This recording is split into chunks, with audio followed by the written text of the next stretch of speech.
Alright guys, so I'm continuing on reading the new book on the Idaho 4 unalivings by James Patterson and Vicky Ward, and I want to talk about what they are writing about Bryan Kohberger and people from Pennsylvania who knew Bryan Kohberger. So Mark Bayless, who is the father of one of Bryan Kohberger's old friends and the uncle of one of Bryan Kohberger's friends, actually spoke out to discuss how he believes that when Bryan Kohberger would come hang out at his house, that Kohberger would actually steal from him. Chapter 19 specifically talks about how Bryan Kohberger would hang out with his son and his nephew, and that Bryan Kohberger would often disappear in the woods when the kids were playing paintball or doing airsoft. But basically, someone was stealing his coins, and his girlfriend's jewelry. Mark Bayless says that now knowing what he knows about Bryan Kohberger and looking back on things, he 100% believes that Bryan Kohberger was the one taking stuff out of his house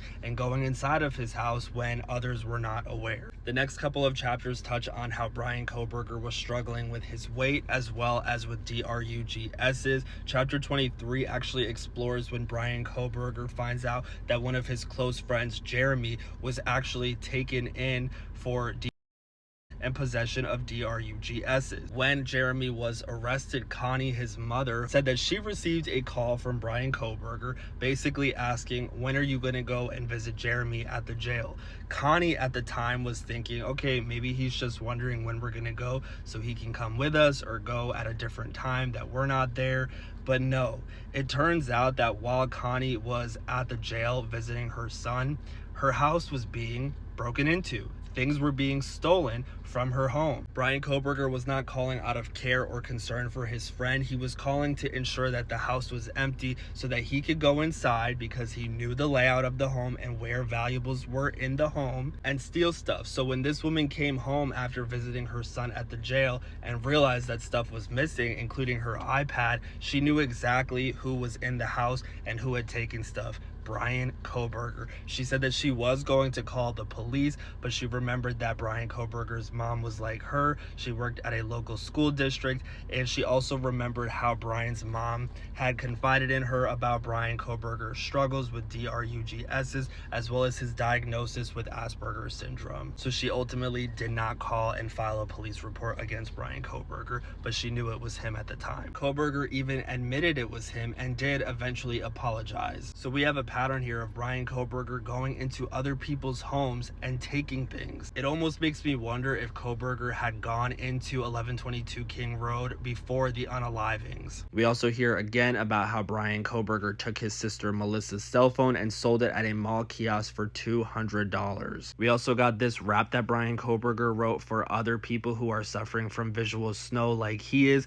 I think that this line is really interesting. You are not my equal, you are evil, but I'm evil. The book also describes Kohberger's time at DeSales University taking classes with Dr. Catherine Ramsland, where he did study incel and mass unaliver Elliot Rodger. Not only did Bryan Kohberger express an interest in learning about Elliot Rodger, but in a lot of ways he was just like him. This book says that Bryan Kohberger was a virgin who disliked women, who immersed himself in video games, was extremely lonely, and liked to go for night drives. Something that Elliot Rodger wrote in his manifesto was that if you keep trying to place yourself in settings where you could pick up women, you might be able to pick one up essentially. So Bryan Kohberger would go to places where he knew women would be at. He would have drinks and then try to immerse himself in conversations with women, but they just were not into him, and he was often rejected. One particular owner from a brewery where Bryan Kohberger would go to try and talk to women actually had to tell Bryan Kohberger